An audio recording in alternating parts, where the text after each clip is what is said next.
Hello, my name is Varney Carter. I'll be doing a letter from Paul to Titus, the church leader. And we're going to be going over when, why, uh, where he did the letter, kind of how it relates to us now, and the reasons why he was writing these letters to people. So, this is kind of how we know he gave it off the bat. Is it was a guide to Titus, the Greek believer, for his leadership style in the islands of Crete. And he says in the first chapter of Titus, fifth verse, "For this reason I left you in Crete, that you would set in order what remains and appoint elders in every city as I direct you."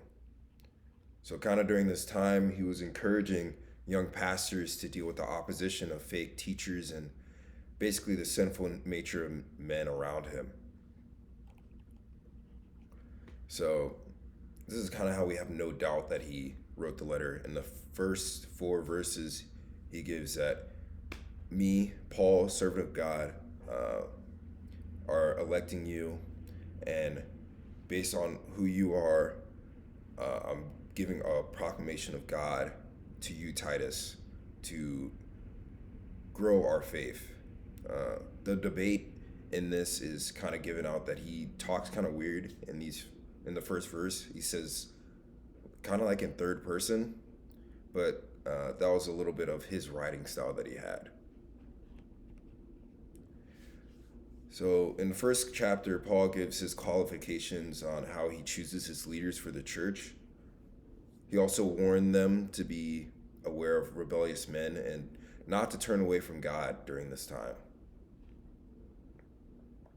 In the second and third chapter, he teaches the healthy way to live in and outside the church, uh, told through their godly lives and preparing for the coming of Jesus, and describes how Jesus will rescue them from their sins. Uh, so, kind of let's deep dive inside the letter. This is Paul's greeting to Titus. He says to Titus, "My true child in our common faith." Like many as his letter, Paul writes pretty much the same when he greets. So it's kind of showing his humility in the beginning of his letter to whoever he's trying to talk to. So the chapter 1, verse 5 to 9, he is needing to appoint elders among the worshipers. 10 through 15, he's correcting false teachers. The beginning of chapter 2, he's teaching through a sound document. And 11 through 15 in chapter 2, he's kind of showing God's grace through salvation. Chapter 3, 1 through 8, he's kind of reminding them that they're all heirs of God's grace. 9 through 10, he's giving the church to avoid dividing up, like telling them not to split up any way they could. 11 through 15, he kind of gives his final remarks and greetings to the people that are supporting the church, even through the hard times that they're having. So, kind of behind them becoming the gospel, uh, they're becoming a little bit exegetes of the gospel, but for you to speak things that are consistently sound of the doctrine. So just keep staying in your faith is what he's going through.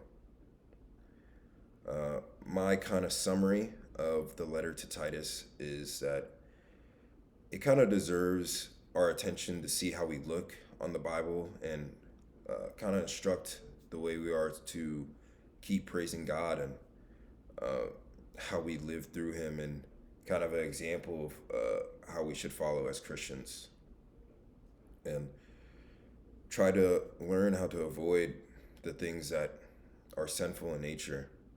He kind of encourage us to seek the best things for our mind and consciousness, and telling this through to Titus, we kind of learn how to follow in the Word of God.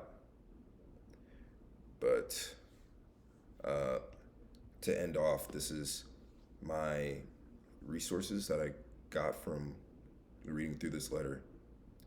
Thank you very much.